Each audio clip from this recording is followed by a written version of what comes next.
Hello, it's ChewDog Charts. Now, many of you may not remember, back in the late 80s and the early 90s, that Japan's stock market and real estate market were on fire. At one time, it was estimated that all the land in Japan was worth more than all the land in the United States. This was regardless of the fact that Japan has very few natural resources, such as oil. And at the same time, the Japanese imperial palace and grounds were estimated to be worth more than all of California. Well, shortly after, Japan hit a brick wall. 2 decades later, Japan is doing the same thing. They're going to hit a brick wall. So this is the story of the Tokyo whale. Let's take a look.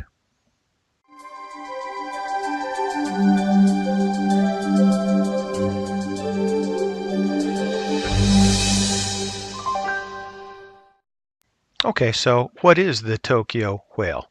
The Tokyo whale is the Bank of Japan.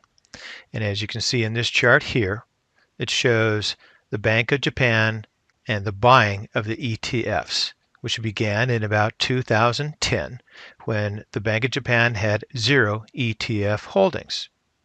So the Bank of Japan started buying ETFs in 2010, and they did it in basically 3 phases. Now, as shown in the chart here, the Bank of Japan holdings are in gold, while as the rest of the market is in white. So the Bank of Japan, in their first phase, began buying ETFs in 2010. And that first phase lasted until about, say, mid-2013. And then the second phase, the Bank of Japan tripled their holdings of ETFs, beginning in, say, mid-2014 into, say, early mid-2015.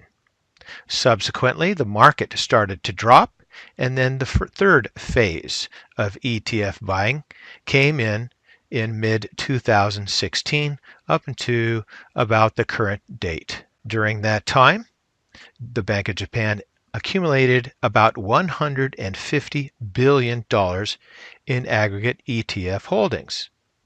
So it's easy to see how the Bank of Japan contributed to the roughly 125% increase in the Nikkei 225 since December 2010.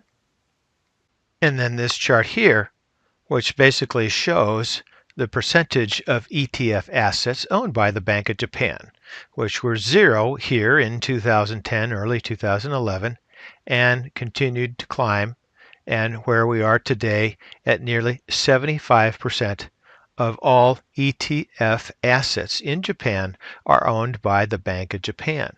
And as you can see here, we have the total Japan ETF holdings in blue up through this point here, versus the Bank of Japan ETF holdings in green, up through here to the current date. Again, they're at nearly 75% of all ETF assets in Japan are owned by the Bank of Japan. And this chart here shows the 3 phases of buying by the Bank of Japan, beginning in late 2010 through, say, mid-late 2013 was the first phase. The second phase began in mid-late 2014 until early mid-2015, where they tripled the purchases. Beginning in mid-2016, the Bank of Japan doubled its purchases through 2017 to the current date. So one may ask the question, what comes next? Well, reportedly, the Bank of Japan is going to cut its annual buying target of the domestic ETFs by as much as 1/3 from the current 6 trillion yen, or about $53 billion. So what do you think is going to happen? Any guesses? Or rather, maybe we don't need to guess. So let's look at more charts. So this chart here shows the global quantitative easing programs.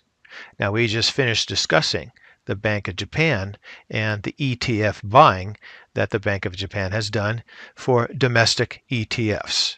However, that doesn't include the trillions of dollars in bonds that the Bank of Japan has been buying.